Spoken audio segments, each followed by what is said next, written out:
My mic is on. I'm Todd Evangelista, General Dice.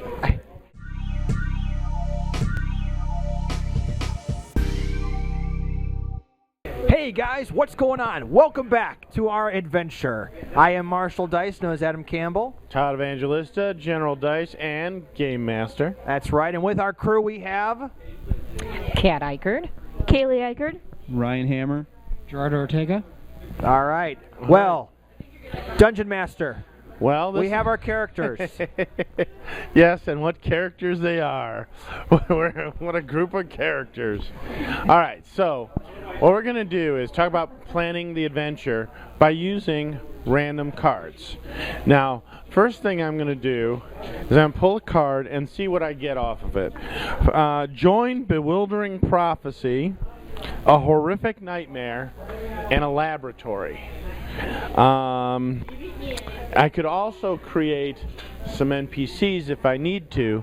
I have names of Charles, Gwendolyn, and Damocles. Beautiful names. Gesundheit. Yes. So I think there will be a prophecy that the group will be a part of. So that's one card. I like the prophecy angle. All right. I like the nightmare angle on that. And the prophecy is to prevent a deity from trespassing. So kind of a Cthulhu-esque. All right? Because the deity who we're talking about is Elmer. Is it Fudd? It's Elmer. Don't blaspheme. And Is he a rascally rabbit? he's a wood god, and he's going to come into the world through a circle of wood, and then all the wood is going to splinter. Do we have to be very, very quiet? So, as you can see, one thing will take over your adventure. So Bugs Bunny, beware.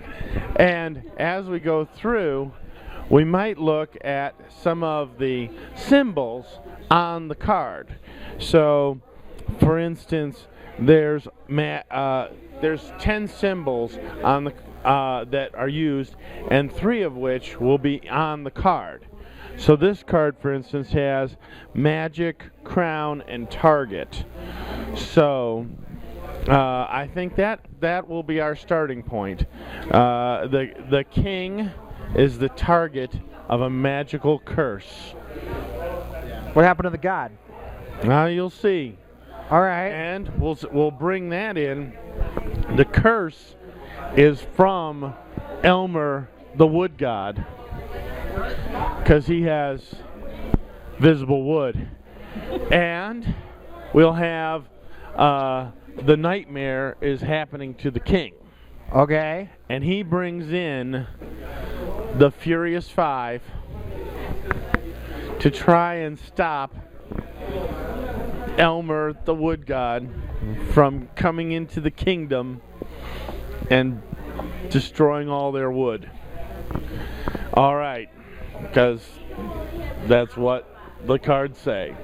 Now it can change as we go, because we just keep pulling cards, and things that happen, who knows. So I'm gonna shuffle up the deck again. I have my starting. I'm gonna write down my starting ideas.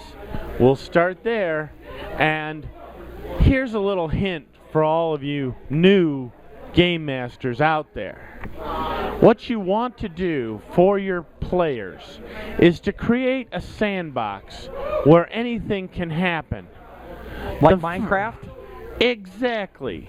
But in D&D or any role-playing game that's not on rails, like Minecraft or I don't know, Spyrim, I don't know electronic stuff.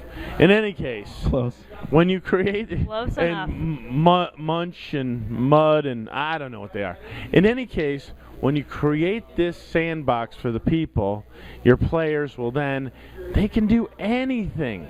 They can go anywhere. And So what they'll we- do is they'll take handfuls of sand and try and choke themselves to death. Then somebody will say, what about these swings? I can jump off and break my neck. And another person will be, hey, look at this pail. And then kill somebody else. And then at the end of 15, 20 minutes, why, everybody's dead. That's how it works. Just create a world and let the players just commit suicide. So in all retrospect, Yeah. so this whole adventure, this whole God thing, we could just forget all about that. It's a good starting point and finishing point. Okay. We will see what happens in the middle. Because what could go wrong with a fragile egg? 2 fragile eggs. A vomiting frog. An elementalist and a samurai. Yeah, nothing. All right, What could possibly go wrong? All right, so we're going to come back in part 3, and we're going to play the game. All right, so stay tuned.